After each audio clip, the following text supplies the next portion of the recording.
दोस्तों, भारतीय राजनीति में ऐसे बहुत कम मौके आते हैं जब सत्ता खुद चलकर किसी नेता के पास आती है, लेकिन वो नेता उसे स्वीकार करने की बजाय अपने सिद्धांतों, अपने समाज, अपने आदर्श और अपने वचन पर खड़ा रहता है। चैनल सब्सक्राइब करें ताकि हम और अच्छे अच्छे वीडियो ला सके। ऐसा ही एक किस्सा जुड़ा है बहुजन समाज पार्टी की अध्यक्ष और उत्तर प्रदेश की 4 बार मुख्यमंत्री रह चुकी हैं मायावती के साथ, जिन्होंने उस वक्त प्रधानमंत्री बनने का मौका सिर्फ ठुकराया नहीं, बल्कि यह संदेश दिया कि दलित राजनीति सिर्फ कुर्सी पाने का खेल नहीं है, बल्कि यह एक आंदोलन है जो लोगों की सोच बदलने के लिए लड़ा जा रहा है। दरअसल बात 1999 की है, जब केंद्र में बीजेपी की अगुवाई में एनडीए सरकार थी और समर्थन देने वाली पार्टियों की संख्या जादुई आंकड़े को छूने के लिए काफी नहीं थी। तभी चंद्रशेखर, शरद यादव, मुलायम सिंह, यहां तक कि अटल बिहारी वाजपेयी जैसे दिग्गज नेताओं के बीच यह चर्चा होने लगी कि क्यों न मायावती को प्रधानमंत्री बनाया जाए, ताकि दलित वोट बैंक को साधा जा सके और एक ऐतिहासिक प्रयोग हो सके। लेकिन मायावती ने इस प्रस्ताव को ठुकरा दिया। वो जानती थीं कि यह पद उन्हें ताकत देने के लिए नहीं, बल्कि मोहरा बनाने के लिए ऑफर किया जा रहा है। उन्हें अंदाजा था कि अगर वो उस वक्त इस पद को स्वीकार कर लेंगी, तो उनके पीछे खड़े करोड़ों बहुजन, दलित, पिछड़े, वंचित वर्गों को यही संदेश जाएगा कि बहुजन आंदोलन सत्ता के लिए था, न कि अधिकारों के लिए। उन्होंने यह भी कहा था कि एक दलित महिला को सिर्फ चेहरा बनाकर जब सत्ता की चाबी किसी और के हाथ में रखी जाए, तो वह असल में अपमान होता है, सम्मान नहीं। और यही कारण था कि मायावती ने उस ऑफर को अपने आत्मसम्मान के खिलाफ मानते हुए ठुकरा दिया और कहा कि जब बहुजन समाज की ताकत इतनी बड़ी हो जाएगी कि वो बिना किसी की बैसाखी के खुद अपने बल पर प्रधानमंत्री बना सके, तभी वो इस पद को स्वीकार करेंगी, वरना नहीं। और दोस्तों, इसी बात ने उन्हें करोड़ों लोगों के दिल में एक नेता से बढ़कर एक प्रतीक बना दिया।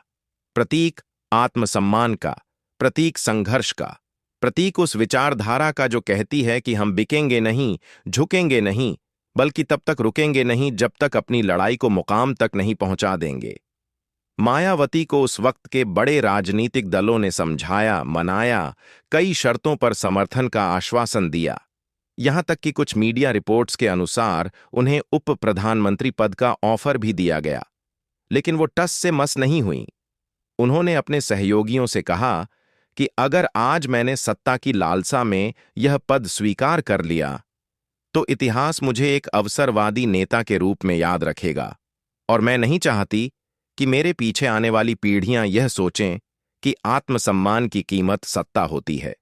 यही वजह है कि उन्होंने अपने राजनीतिक जीवन में कई बार ऐसे पदों को ठुकराया जो कोई और नेता तुरंत स्वीकार कर लेता। लेकिन मायावती का मानना था कि जब तक बहुजन समाज खुद अपने दम पर सत्ता में भागीदारी नहीं करता, तब तक सत्ता में जाना सिर्फ दिखावा होगा। असल में वो कहती थीं कि राजनीति में भागीदारी तभी मायने रखती है जब वो आत्मनिर्भरता के साथ हो। यही सोच थी जिसने उन्हें 4 बार उत्तर प्रदेश का मुख्यमंत्री बनाया। लेकिन केंद्र की राजनीति में उन्होंने हमेशा सावधानी बरती, क्योंकि वो जानती थीं कि दिल्ली की सत्ता तक पहुंचने का रास्ता सिर्फ समझौतों से नहीं, जनसंपर्क, जनजागृति और जनबल से निकलता है। और जब उन्होंने प्रधानमंत्री पद ठुकराया, तो देश भर के बहुजन युवाओं में यह संदेश गया कि हमें पहले अपने समाज को मजबूत बनाना है, अपनी आवाज को बुलंद करना है, अपनी शिक्षा, रोजगार और राजनीतिक भागीदारी को मजबूत करना है। उसके बाद ही हमें बड़े पदों की तरफ देखना चाहिए। मायावती ने खुद एक इंटरव्यू में कहा था कि अगर मैं प्रधानमंत्री बन भी जाती, तो क्या मैं अपने समाज के लिए कुछ बड़ा कर पाती? नहीं, क्योंकि मेरी सरकार दूसरों के समर्थन पर निर्भर होती। हर निर्णय से पहले 100 बार सोचना पड़ता, और मैं कभी भी एक कठपुतली बनकर काम नहीं करना चाहती।